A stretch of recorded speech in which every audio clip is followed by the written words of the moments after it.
What's your goal for your Q1 for your business? I know you guys, you said you're going to hit the 100 million mark in sales. Anything else, like personally, any kind of side projects you like to do, kind of what's your vision for the year? I shouldn't say Q1. I like the year better. Like what do you see yourself doing this year? Yeah. A lot of stuff. We're shooting for 40 million in revenue this year, for 2019. Personally, so one thing that we started doing last year, which was really fun, is that we picked up and moved to Mexico City for a month. And that was just like a fun way. We like offered to buy like flights for our LA employees if they wanted to come hang out with us. We got like a really sweet, like 4-bedroom penthouse. And then we all just kind of lived there. We want to do that again this year. We're thinking Tokyo, maybe do something a little bit different. Interesting.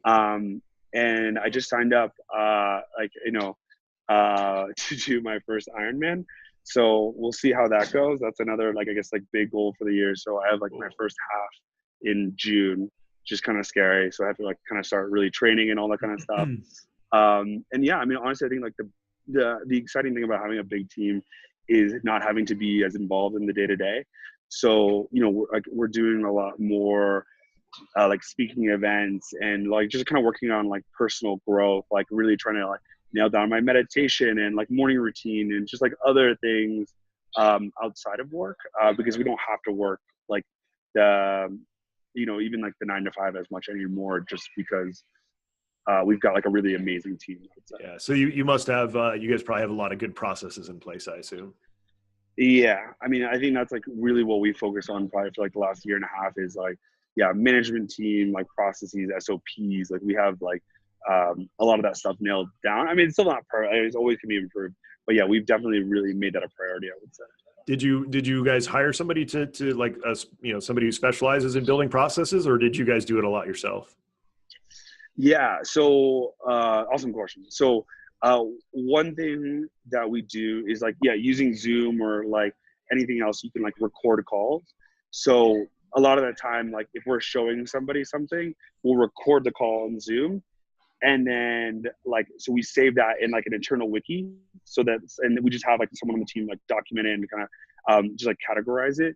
And then they also make an SOP from it. So they just rewatch the video, make the SOP so that if it's let's say inventory planning, because we have 3 people. So now that manager can train them. They've also got the video recording and they've also got the SOP. So it's just we're just killing people with information, but it's all documented, which is really nice. We've also hired a training and development person, which is really focused on making sure that all the teams have a similar structure and a good process for their SOPs. And they also focus on employee onboarding. So they look at since we've scaled to so many people, they look at okay, can we make this process a little bit more consistent, make sure that employees get up to speed a lot faster and that they enjoy the experience so that we can reduce turnover and all that kind of stuff as well. So trying to standardize that kind of stuff as we continue to grow. Nice. Okay, cool. A lot of